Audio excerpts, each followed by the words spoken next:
Nous sommes le soir du 18 août 2012, dans la ville de Carrollton, au Texas, États-Unis. Carrollton 911, what's the address of the emergency? I've been shot, please. What's the address, ma'am? 1525 Boulevard Way. What's the phone number you're calling from in case I lose you? 972 939 9. Tell me exactly what happened. I'm being carried in my garage. I was getting out of my car. And while the other person shot me. Please help me. Yes, ma'am, I've already got help started your way. Don't hang up, and I'm going to get some questions answered from you, okay? How many people was it? It just wasn't aware. Did you see him? Yeah. Was he white, black, Hispanic? He was white at least. Dark hair. How old? I don't know, maybe mid to late 20s, 30s. And what color shirt was he wearing? I don't know. He was wearing a black cap. Oh, help me. Yes, ma'am, they're already on the way. Just you stay on the phone with me, okay? I'm trying. Yeah, I know. I can't imagine how bad it hurts. I just want you to stay on the phone. Do you know, did he pull up in a car? Did he what? Did he pull up in a car, or did he run away? I don't know. I never saw him. I guess he ran away. I don't know. Okay. Are you by yourself? Yeah. Did your garage face the front or the back? It was in the back. Is that where you are right now? I made it to the front. I'm going to lock my front door. Okay. I'm sitting in the chair by the front door. Oh, my God. Help me, please. Yes, ma'am, they're already on the way. What's your name? Debbie Howard. Okay. All right, Miss Howard, like I said, they're already on the way. Help me, Jesus. Help me, Lord Jesus. Is it please? Yes, ma'am. God, help me. Yes, ma'am. Help me. Is that them?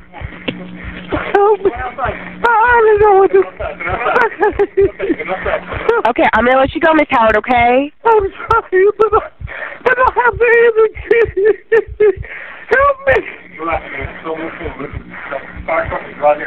Okay. Oh, help me. Help me, Jesus.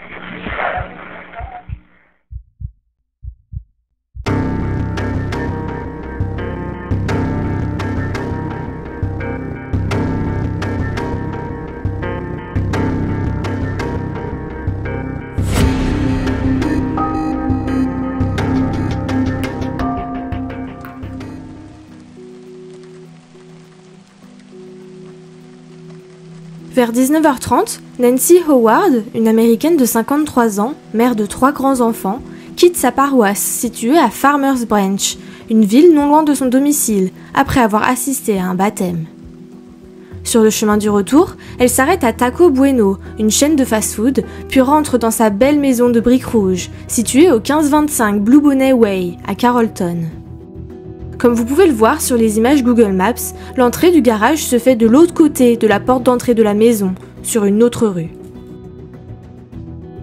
Nancy ouvre sa porte de garage et gare sa voiture à l'intérieur, puis descend tranquillement de son véhicule, quand tout à coup un homme surgit de nulle part, lui passe le bras autour du cou et lui pointe un pistolet sur la tempe avant de lui demander son sac à main. Mais Nancy ne se laisse pas faire, elle se débat et parvient à échapper à l'emprise de l'homme qu'elle regarde droit dans les yeux. Il pointe toujours son pistolet sur le front de la mère de famille et redemande le sac à main. Mais Nancy, qui ne réfléchit manifestement plus correctement à cause de l'adrénaline, ne tend pas sa sacoche à l'inconnu, mais lui balance son sac de tacos à la figure.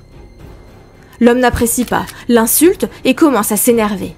Nancy tombe à genoux, l'implorant de l'épargner, et lui donne finalement son sac. Il lui arrache des mains, pointe le pistolet directement sur son œil gauche et tire un coup de feu.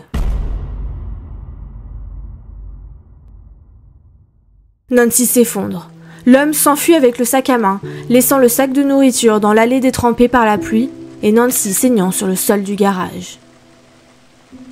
Elle perd conscience quelques minutes. Quand elle se réveille dans une mare de sang, la douleur est monstrueuse. Mais la femme s'accroche. Elle ne sait pas à quel point elle est blessée. Son portable étant dans son sac à main, elle réussit à se hisser dans son véhicule pour appuyer sur le bouton d'urgence et appeler les secours. Mais malheureusement, la voiture étant à l'arrêt, cela ne fonctionne pas.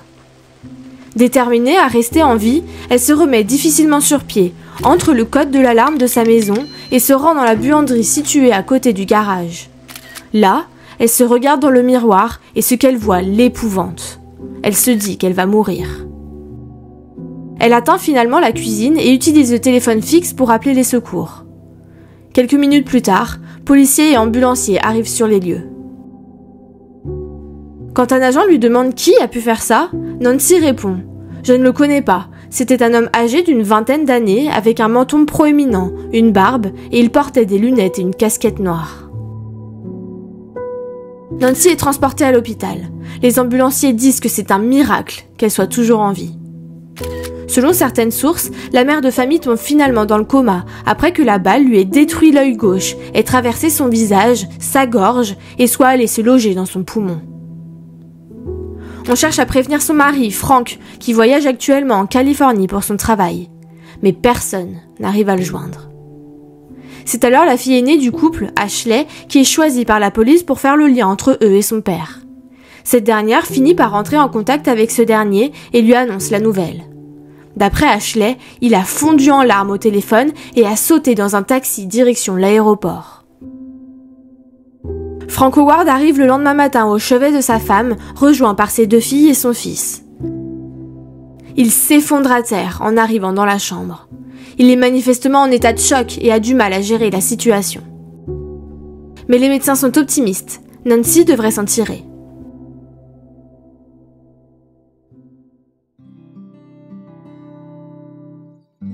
Franklin Howard, dit Frank, est fils de pasteur. Il grandit dans la religion et sous des règles très strictes, comme pas d'alcool, pas de tabac, pas de sortie, pas de bal de promo, pas de filles. À l'université, il se marie une première fois à l'église de San Marco, où son père officie, mais divorce quelques années plus tard. Ce qu'il ne sait pas, c'est que parmi les invités de ce mariage se trouve une belle jeune femme aux yeux bleus perçants, nommée Nancy. Après son divorce, les 2 jeunes gens apprennent à se connaître quand ils se retrouvent à l'église et tombent rapidement amoureux. Ils se marient en 1983. 2 ans plus tard naît leur première fille, Ashley. La naissance est difficile et pendant quelques jours, ils n'ont pas su si elle allait survivre et cette épreuve rapproche le couple. La famille déménage dans la banlieue de Dallas pour finalement s'installer à Carrollton. Ils ont 2 autres enfants, Jay et Brianna. Frank est comptable et a créé sa petite entreprise avec un associé. Nancy, elle, se dit ingénieure domestique.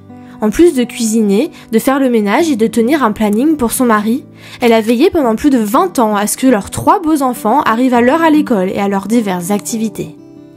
Ensemble, Frank et Nancy sont très engagés dans leur paroisse. Ils donnent des cours sur la Bible et chantent dans la chorale le dimanche. La famille est très soudée, ils sont toujours ensemble à faire des activités et à s'amuser. Frank coach l'équipe de foot de son fils et les membres de la famille assistent toujours à tous les matchs. Tout le monde est très heureux, personne ne se dispute. Ils ont la réputation d'être la famille parfaite. Les années passent et la vie vient tester le couple. Nancy lutte contre la dépression et la douleur chronique de la fibromyalgie. Et à un moment donné, Frank lutte contre le cancer de la prostate. Mais même si les problèmes de santé sont stressants, le couple semble s'en sortir. Ils se parlent, s'entraident, se consultent avant chaque décision importante. Mais Nancy sent que quelque chose change. Elle est déchirée entre l'impatience que ses enfants quittent le nid pour qu'elle et Frank ravivent l'étincelle qu'ils avaient au début de leur relation, et la tristesse de les voir partir et donc de perdre, en quelque sorte, l'utilité de son rôle de mère au foyer. Mais le couple tient bon.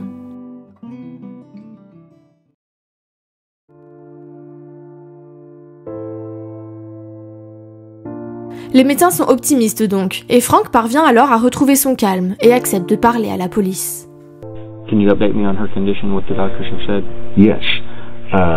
Actually it sounds bad when you say somebody shot me, but actually very, very good.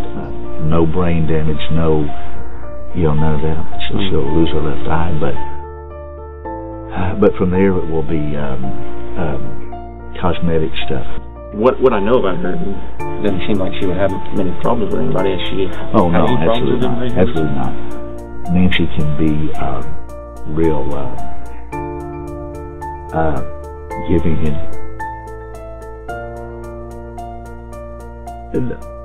and open. Frank continue de décrire sa femme comme une personne incroyablement bienveillante et généreuse. Il explique qu'il n'est pas rare qu'elle prenne quelqu'un en stop ou qu'elle ouvre sa porte à des inconnus, et image ses propos avec une anecdote. Somebody came to the door and they just needed money to get a hotel room because their car broke down. And They came to your house? To the house, yeah, at the front door, and she told them she's just so good heart. I mean, she just said that she would try to help them find a hotel room.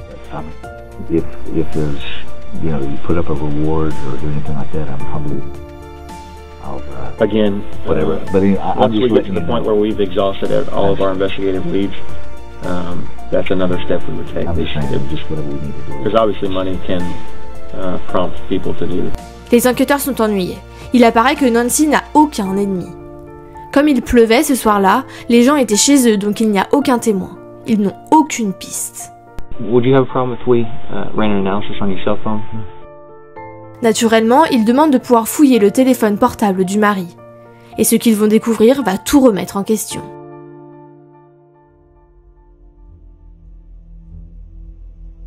Vous l'aurez deviné, en vérifiant le téléphone portable de Frank, les enquêteurs tombent sur une conversation avec un contact nommé S. Tao Portable, qui montre clairement une relation adultère. Ils tombent également sur des photos de Frank et d'une femme blonde, qui n'est pas Nancy. N'ayant aucun moyen d'identifier cette personne, ils demandent de l'aide au FBI, qui la retrouve rapidement, et cette femme, c'est Suzanne Leontief.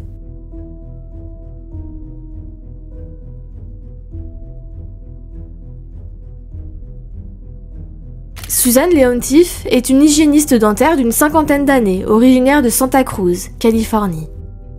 Ces deux filles jouent au football en compétition et elle voyage avec elles lors de tournois dans tout l'État. Le week-end du 25 juin 2009, donc il y a environ 3 ans, Suzanne accompagne ses filles à un tournoi de foot au lac Tahoe. Passant le temps entre les matchs, elle décide d'aller au casino du coin, le Harvey's. Elle prend tranquillement place à une table et remarque l'homme assis non loin d'elle. Une conversation débute rapidement entre les deux joueurs et l'homme explique qu'il est en ville pour affaires.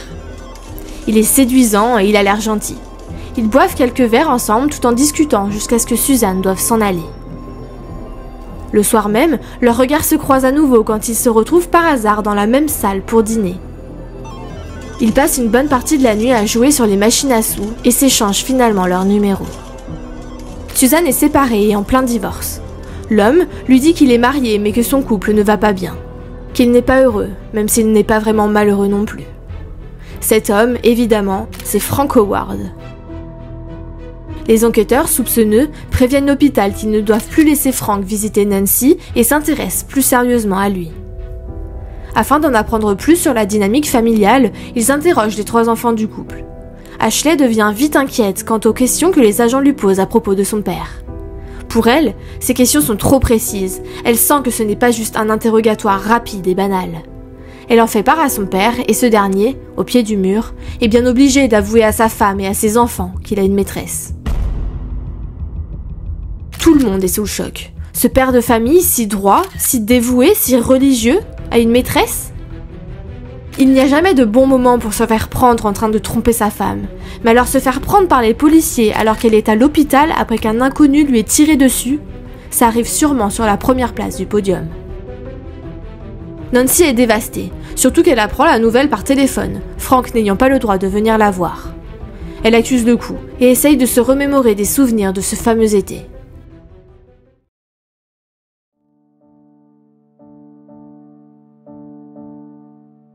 En mai 2009, Frank annonce à Nancy qu'il a décroché un nouveau client. Il est très excité à cette idée car ce n'est pas un client comme les autres, c'est un multimillionnaire.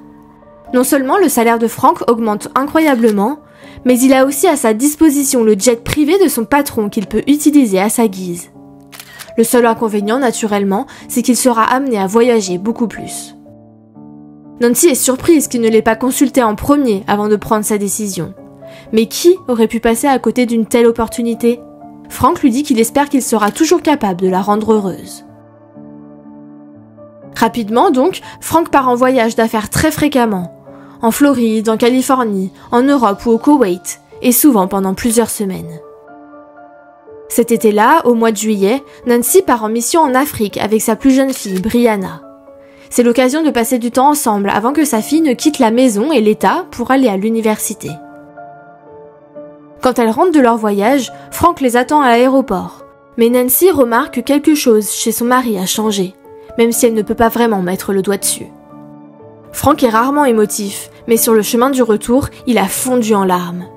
Il explique être chamboulé à cause du décès d'un ami proche de la famille.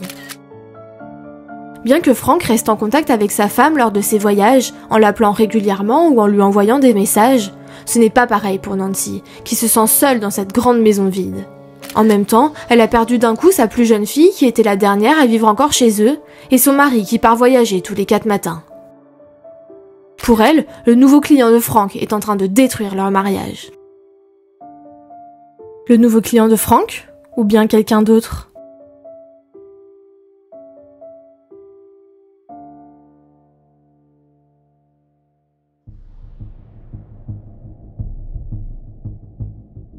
Au fond d'elle, Nancy n'est pas tellement étonnée. Elle se souvient bien que quelque chose avait changé entre eux cet été-là. Maintenant, tout s'explique. Il a rencontré cette femme fin juillet, au même moment où Nancy était en mission en Afrique avec sa fille. Mais comment vont réagir les enfants ? La famille étant si pieuse, une relation adultère est un vrai cataclysme allant à l'encontre de tous leurs principes. Ils étaient les Howard, une famille unie, soudée. Personne n'aurait jamais pu penser que cela pouvait leur arriver. Mais Frank discute en tête-à-tête avec chacun de ses enfants. Il s'excuse, il s'explique, il leur dit qu'il va arranger la situation et leur promet que c'est la seule raison pour laquelle ils enquêtent sur lui. Sa fille aînée, Ashley, lui conseille alors de prendre un avocat. Ce qu'il fait. Et bien que les agents découvrent que Frank était en fait avec cette Suzanne le soir où sa femme a été attaquée, la tension sur lui s'amenuise quelque peu pendant qu'il continue d'exploiter d'autres pistes. Et en effet, de nouveaux éléments sont vite découverts. J'en profite pour vous demander, si vous appréciez mon travail, d'envisager de vous abonner et de laisser un petit j'aime et un commentaire. Ça m'aide beaucoup, alors merci. Le sac à main de Nancy est découvert dans une benne à ordures pas très loin de son domicile. Il a suffi de localiser le portable de Nancy qui se trouvait toujours dans le sac. De l'argent est toujours présent, ainsi que les clés de voiture et de maison. Curieusement, le permis de conduire de Nancy n'est pas retrouvé dans son portefeuille, mais à côté dans la benne à ordures, ce qui laisse penser que le tireur a voulu s'assurer de l'identité de la victime avant de se débarrasser de ses affaires. Ceci, ajouté au fait que rien ne manque dans le sac à main de Nancy, indique aux agents qu'il ne s'agit finalement pas d'un vol qui a mal tourné, mais que quelqu'un a délibérément tenté de tuer la mère de famille. Ils analysent à nouveau les enregistrements des caméras de vidéosurveillance et c'est alors qu'ils se rendent compte que Nancy était en fait suivie ce soir-là. On peut clairement voir la voiture de Nancy, noire, toujours suivie quelques instants plus tard par une voiture grise. Apparemment, il y aurait 2 personnes à bord du véhicule, sans toutefois pouvoir en apprendre davantage. Heureusement, la vidéo de surveillance de l'église, qui montre Nancy y entrer, montre également l'un des occupants de la voiture la suivre, aller aux toilettes et ressortir. Bon, l'enquête avance. Ils savent maintenant que Nancy n'était pas juste une victime au hasard, mais qu'elle était ciblée. 2 jours plus tard, ils discutent avec une collègue du département de police qui leur raconte avoir procédé à un contrôle d'identité étrange, il y a environ 1 mois, sur la commune de Carrollton, qui semble dorénavant plus important que ce qu'elle a cru aux premiers abords. C'était le 13 juillet 2012, vers 1h du matin. La policière arrête une voiture à environ 1 km du domicile des Howard. Il y a 2 hommes dans la voiture. Ils sont à une centaine de kilomètres de leur domicile situé dans l'est du Texas. Le conducteur est un jeune homme de 19 ans nommé Dustin Irons, vraisemblablement sous l'emprise de drogue. Il délire un peu et change constamment de version quand on lui demande ce qu'il fait dans le coin. Il commence par dire qu'il est venu à Carrollton pour récupérer de l'argent que lui devait son oncle, puis qu'il cherchait son beau-père, puis qu'en fait son beau-père était en prison et qu'il cherchait quelqu'un d'autre, un homme nommé John. Un homme nommé John ? On y reviendra. Tell me who you were visiting here, because now I'm confused. You said uncle, and then you just said it His name's John. Okay. Okay. We always called him John. Okay. That was it. So John's a friend of the family. Yes, basically. We're not trying to cause no problems. Mais Dustin explique finalement à la policière qu'en fait, il est en train de faire du repérage car il a été engagé pour tuer une habitante de Carrollton. Mais sur le coup, l'agent a pris ses dires pour des affabulations d'un homme drogué. Dustin est néanmoins embarqué pour conduite sous influence, des vérifications sont faites mais ne donneront rien et il est rapidement relâché. C'est après avoir su pour Nancy que la policière a finalement fait le rapprochement. Après avoir été mis au courant, les enquêteurs décident d'aller montrer une photo du jeune homme à Nancy pour voir si elle pouvait l'identifier comme le tireur. Mais malheureusement, elle n'a pas su dire si c'était bien son agresseur. Et puis, un jour, un homme incarcéré à la prison de Denton pour usage de drogue appelle le commissariat en affirmant qu'il a des choses à raconter. Cet homme, c'est Billy Earl Johnson. Mais Billy n'est pas stupide, ce qu'il a à leur révéler peut tout changer. Mais sa parole a un prix. You know, I mean, I got a reputation to be a badass. I mean, I ain't, everybody's claimed me to be tough and bad. I don't claim to be tough and bad. I'm mean. I'm gonna hurt you. If you jump on me, I'm gonna hurt you. 49 years old. I done been to the pen total 15 years. I got grandkids that I want to spend the rest of my life with. I want to be free, and I want out this weekend. I got the big ace in the hole, and I got the ball in my court on this. If y'all want this murder, this attempted murder solved, y'all need to work with me, because I ain't playing. Y'all want it, I'll give it to you in a fucking golden basket. I'm not giving up nothing until I got something solid on my end. I'll die with it. I don't think this woman deserved what happened. No, she sure didn't. But if... And she deserves a little bit of justice. Yep, and she'll get it. But I want my back scratched too. Bon, les enquêteurs sont tentés, mais comment savoir que ce Billy ne le mène pas en bateau? Ils ne vont quand même pas lui promettre la sortie de prison si finalement l'homme n'a rien d'intéressant à raconter. Il était incarcéré le soir des faits, donc il ne peut pas être le tireur. Il lui demande de prouver qu'il a connaissance de détails que seul quelqu'un en rapport avec l'affaire peut connaître. She ain't had it long, it's brand new. Okay. It's dark blue, it's a four-door, it's got like a hatchback. Une fois que les policiers sentent qu'effectivement, Billy a des choses à leur dire, ils se mettent d'accord sur un deal dont les modalités nous sont inconnues. Billy commence alors à révéler les mystères de cette tentative d'assassinat.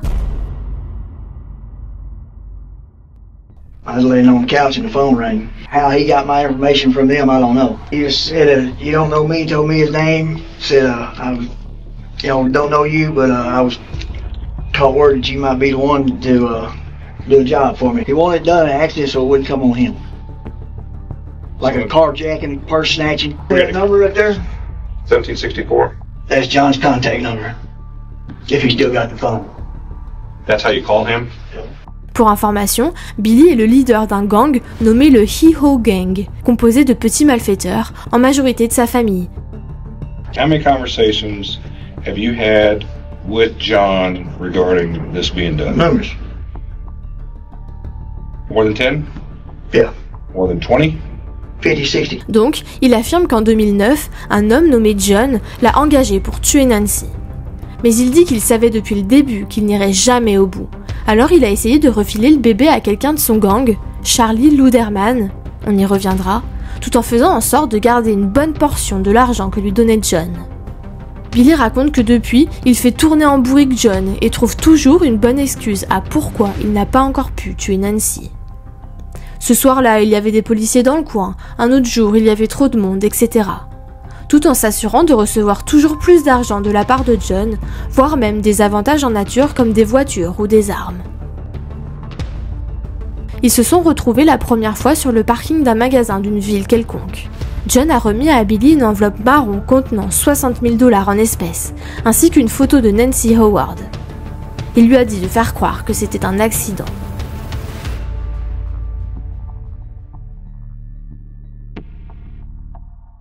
De retour dans l'est du Texas, Billy a dépensé cet argent comme si demain n'existait pas. Lorsqu'il fut à court, il a rappelé John et lui a dit qu'il avait besoin de plus de cash. Leur deuxième rendez-vous a eu lieu dans un fast-food à la sortie de l'autoroute, où Billy dit que John lui a donné 35 000 € supplémentaires. Mais il a dépensé cet argent de la même manière qu'il avait dépensé le premier paiement. Quelle énigme, ce fameux John ? Trop beau pour être vrai, non ? Mais Billy affirme qu'il connaît une personne qui peut corroborer ses dires. Vous pensez à quelqu'un ? Eh oui, Dustin Irons. Il s'avère que Billy est le beau-père de Dustin, le jeune homme sous emprise qui a affirmé qu'il était un tueur à gages, mandaté par un certain John. You're a good kid. Got yourself messed up in a little thing, but you're a good kid. See that you're not wrong. The Christian woman, dude. That's it. You know, who shared with you that she's a Christian woman? John did. Dustin, durant cette interview, était en plein trip, mais il a quand même assuré que de nombreuses personnes étaient au courant du projet de John. L'une d'elles, c'est Charlie Luderman, dont je parlais plus tôt. Charlie était le garde du corps de Billy. Mais il était lui aussi déjà en prison au moment de l'attaque. Il n'a pas pu tirer sur Nancy. Néanmoins, les policiers veulent connaître sa version de l'histoire. Ils vont donc le voir en prison. So have you heard about the shooting in Carrollton? Yeah, I heard. Everybody else heard about it, and you know who it's involved in? Yeah. Who's that? Billy Earl Johnson and Mr. John. Mr. John. So you know Mr. John? Yeah. Billy Earl's out there, and he is one man. So this man, he tried to get me to kill that woman. Did he really? Because he could. Yeah, you goddamn right. That son of a bitch tried to get me to kill that woman. Charlie dit que Billy lui a dit qu'il devait tuer quelqu'un qui avait fait du tort à leur gang. Mais quand Charlie a su qu'en fait il s'agissait de tuer une femme innocente, il a refusé d'y participer. Au fil des mois, si John a toujours fait en sorte, au début, de payer en cash, il est devenu paresseux et a commencé à envoyer des virements fin 2010. Cependant, Billy et sa compagne Stacy n'avaient pas de compte bancaire. Alors Billy a recruté des membres de sa famille, ses enfants, la mère de Stacy, pour toucher l'argent, en leur proposant de conserver un pourcentage de tout ce qui passait sur leur compte.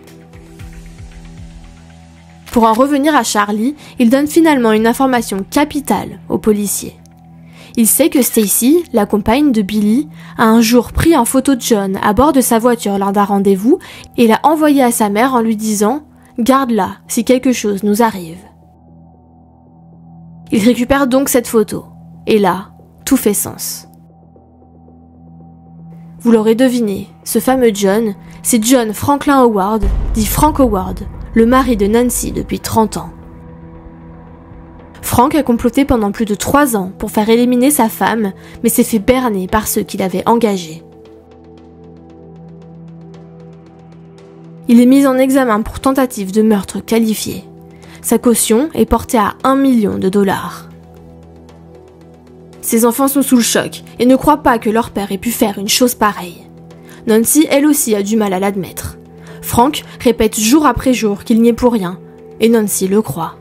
Lorsque la police s'est présentée à la maison et a arrêté son mari, elle a insisté sur le fait qu'il y avait eu une terrible erreur.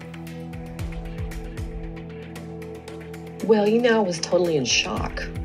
This is so far from anything, first of all, that I ever dreamed that I would be involved in.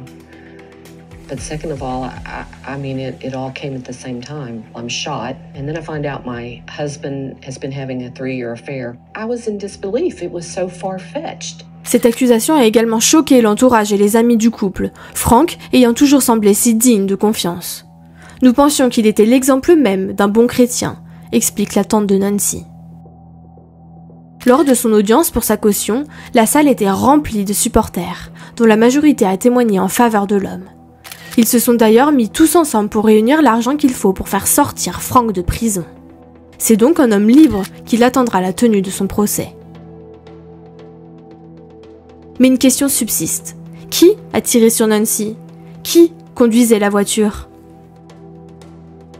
Billy, lui, le sait. There was 2 of them that done it. One driving, pick them up, and one that pulled the trigger. Now, which one drove, which one pulled the trigger, I don't know, but I know both of them. Les enquêteurs continuent leur recherche. Ils se penchent sur les 2 noms qu'a donné Billy.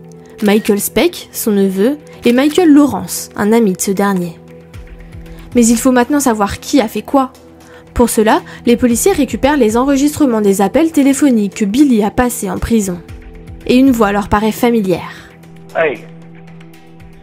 Hello? Hey. What's going on, man? Not much, man. What's happening? Hey, I can get out of here. It's going to take about a month to get out of here, but I need some money. I mean, what happened to Michael? I gave him a bunch of money. Well, how much you give him? And I don't even know anymore. It's been so long. You give him 20? At least. See, I just wrote Stacy a letter and told her that he, in other words, he probably me. Well, and that's what I'm saying is that, so I mean, it's that keeps happening. So I got nothing left. So where'd that money go? Yeah. That's what I'm saying. Where'd all that money go? Because that's where he's got it all. I told him, I said, this is the last I got. And he said he'd go take care of everything. And I have heard absolutely nothing from him since. So that's my problem. I got nothing left. Yeah, nothing? No, I gave him everything. There ain't nothing you can do. I gave him everything. Vraisemblablement, d'après cet enregistrement et d'après Dustin Iroms, c'est Michael Speck, neveu du premier, cousin du deuxième, le tireur. Des mois plus tard, alors que l'enquête continue pour tenter de déterminer avec précision le rôle de chacun, une femme du nom de Misty Ford prend contact avec la police de Carrollton. Elle explique que son maintenant ex-fiancé, Michael Lawrence, lui a confessé avoir tiré sur Nancy. Qu'au début, c'était censé être le rôle de Michael Speck, mais qu'ils ont échangé au dernier moment car Michael avait un jeune fils qu'il voulait protéger.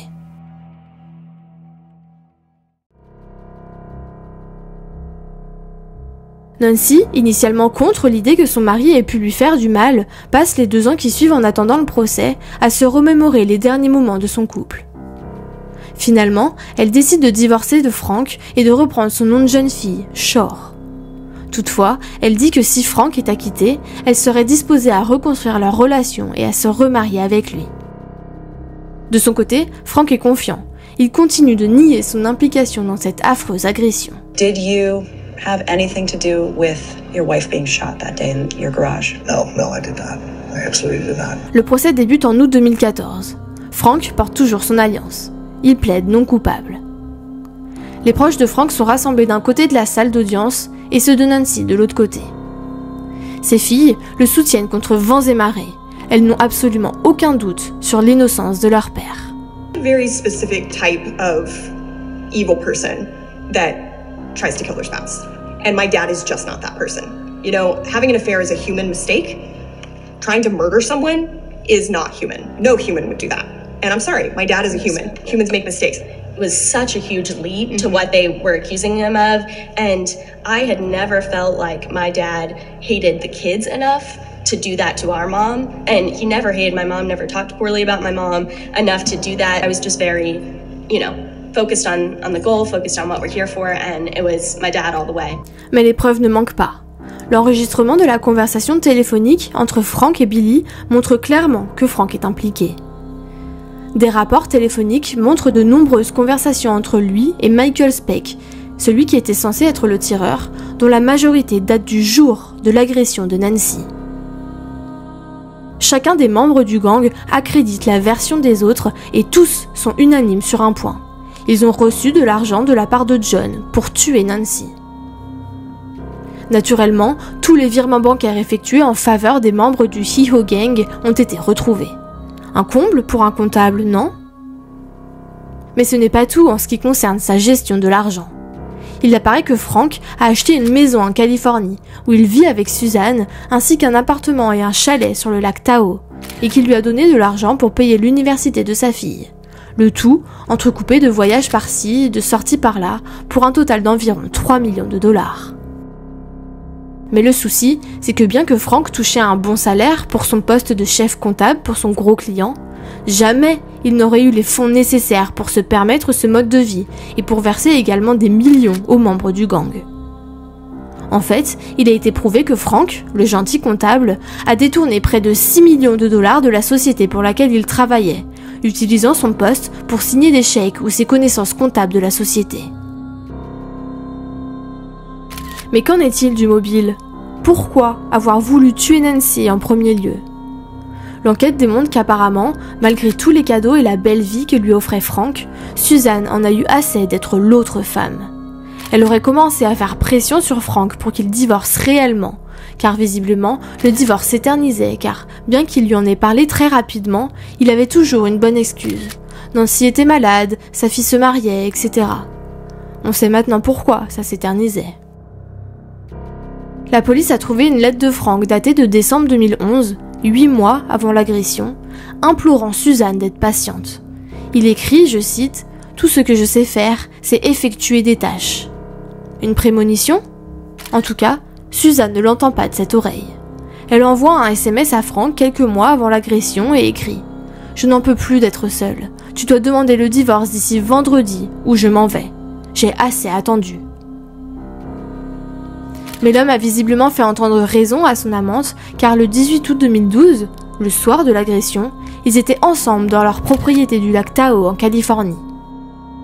Et le pire, c'est qu'il a pris le temps d'envoyer un mail à Nancy, je cite. « Désolé de t'avoir manqué hier, j'espère que tu as passé une belle journée. J'espère qu'aujourd'hui il en sera de même. À cause d'un souci au travail, j'ai décidé de rester quelques jours de plus et de rentrer lundi avec mon patron. Je sais que cela ne te rend pas heureuse, mais je crois que c'est pour le mieux. Je sais que tu as une journée chargée aujourd'hui, alors j'essaierai de t'appeler à un moment. Je t'aime et j'ai hâte de rentrer à la maison pour être avec toi. Merci pour tout. Frank.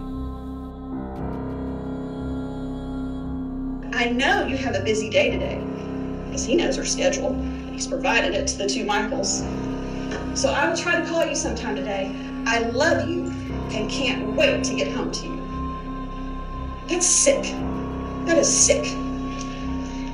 He wanted to get home to her casket. That's what he wanted to come home to. En tout cas, pour l'accusation, la volonté de tuer son épouse repose sur plusieurs points. Il lui était impossible de divorcer dû à ses croyances religieuses et il aurait perdu son aura au sein de sa communauté. Nancy dit elle-même qu'elle aurait refusé le divorce. Il aurait été obligé de mettre Nancy au courant de son histoire avec Suzanne vu qu'il a acheté des biens immobiliers avec elle, et donc Nancy se serait rendu compte qu'il avait volé de l'argent à quelqu'un. D'ailleurs, Stacy, la compagne de Billy, se souvient qu'un jour, quelqu'un a demandé à John pourquoi il voulait que sa femme soit tuée. On lui a demandé « Est-ce quelque chose de légal ou est-ce quelque chose de personnel ?» Un peu des deux, aurait-il répondu. Mais pour la défense, tout ce procès n'est qu'une vaste blague. Leur axe principal est qu'il ne faut jamais croire un témoin qui porte un uniforme de prison au tribunal. L'un des avocats de Frank affirme « Je crois que lorsque les jurés examineront l'affaire et verront à quel point ces gens sont des menteurs, des criminels, des toxicomanes, ils ne croiront pas en leur crédibilité. Et s'ils ne croient pas ces gens, ils ne peuvent pas le condamner pour tentative de meurtre. Vous avez ces gens qui sont payés des centaines de milliers de dollars pour tuer quelqu'un, mais ne sont pas poursuivis. Cela n'a aucun sens. » Les avocats de la défense attestent que Frank a été victime de chantage de la part du gang et que c'est pour cela qu'il devait leur envoyer de l'argent. Une théorie ancrée profondément dans l'esprit des filles de Frank. You see all this money going out to all of these really shady people. You never really see any return. There's no action. So my belief is that he was being blackmailed for the affair. I can't say what. My dad was a really generous person. Maybe somewhere in there, you know, it was, hey, give a guy a second chance, help me out. And then it just snowballed into either threatening his family or telling about the affair. I mean, I don't know. So I think it probably started as a generous, you know, give grace to somebody, help another human, and became something way out of his control. Ils affirment même que Frank a arrêté de leur envoyer de l'argent quelques semaines avant l'agression de Nancy, qui d'ailleurs n'était qu'une agression et pas une tentative de meurtre, puisque le tireur n'a pas pu manquer de voir que Nancy n'était pas décédée, mais seulement inconsciente. Donc, pourquoi ne pas lui avoir tiré dessus une deuxième fois, si c'était sa mission ? Les 3 enfants du couple soutiennent leur père aveuglément et témoignent à la barre pour raconter à quel point il est une personne formidable qui n'a pas pu faire un tel geste. Quel homme gentil et compatissant ils ont toujours connu. Was it hard to take the stand in the trial, knowing what was at stake? It definitely was because, you know, I wanted to be there for my dad and I wanted to do things and say things that gave a different perspective to, he's not this man that you're talking about. He's imperfect, absolutely, but he's a good person. You could have been his best weapon, his own children, standing behind him. And when we say that we support our dad, it's not a blind support. It's a well thought out support, and it's a reasoned support. And we've been able to separate the feelings about the affair from the feelings about his involvement in this criminal scheme. Nancy souffre de voir ses enfants prendre la défense de leur père. Mais d'un autre côté, elle le comprend aussi. Il leur disait continuellement qu'il était innocent, raconte Nancy. Qu'il n'avait rien à voir avec tout ça, qu'il était un mari et un père formidable jusqu'au moment où il ne l'a plus été. Je peux donc tout à fait comprendre pourquoi mes enfants le croient. Je les ai élevés dans l'amour, l'honneur et le respect de leur père, et c'est ce qu'ils font. Le procès prend fin. Tout le monde s'attend à ce que la délibération dure des jours.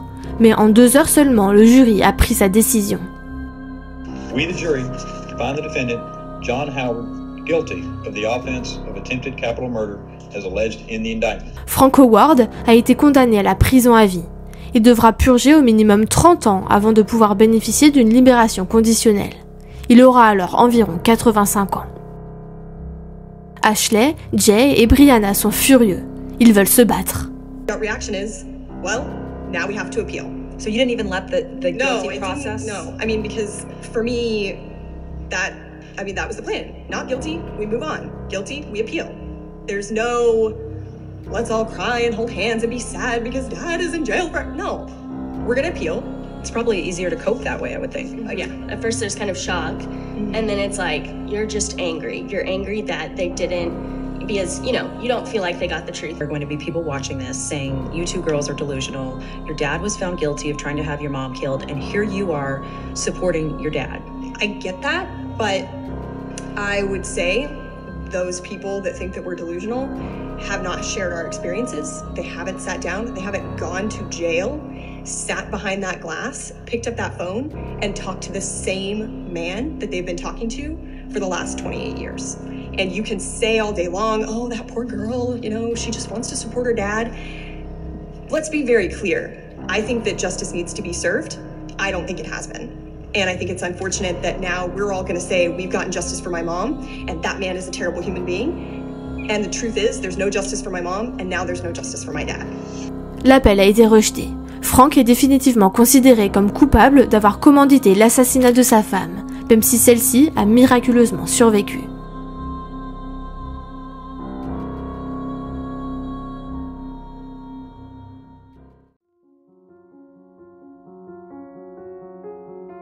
I would have loved to continue being the Beaver Cleaver family. I would have loved to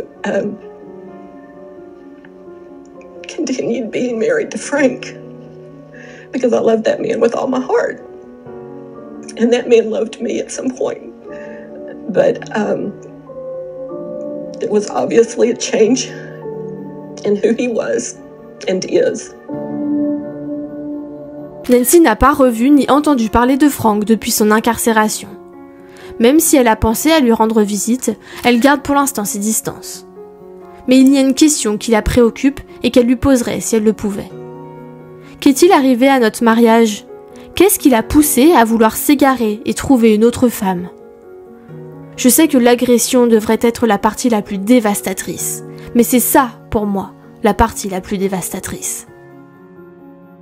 Depuis cette affreuse agression qui a failli lui coûter la vie, Nancy a retrouvé l'amour et s'est remariée. Bien qu'elle souffre encore de séquelles physiques, elle est déterminée à vivre pleinement sa vie.